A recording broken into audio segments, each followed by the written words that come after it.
This is me, Bennett. I'm making a business. It's called Unique Nature, and let's see. What's your business plan?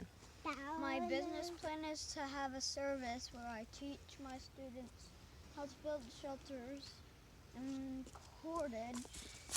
This is cordage. It's super strong. What'd you build it out of? Old bark, and so. Okay, look at the camera here. Tell me.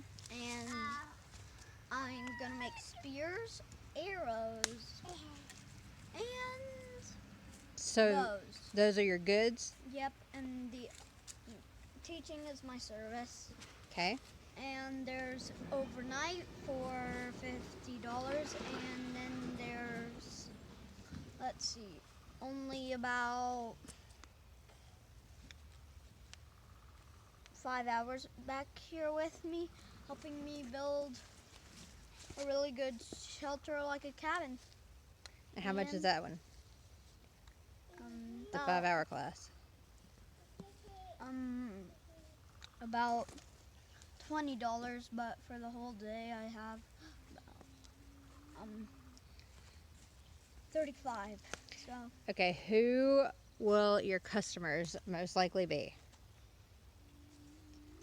kids in our neighborhood that's tired of being inside and want to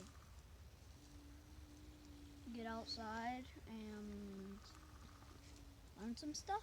Okay. Do you have any other economics terms you want to tell us? Like, oh, what about supply? What supplies do you need?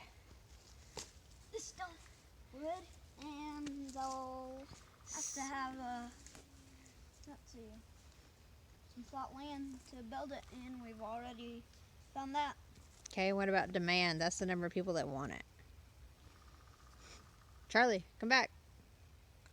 I don't want the demand to be really high. I just want to have fun teaching, actually, really. Okay, I like your Not business. for the money. All right.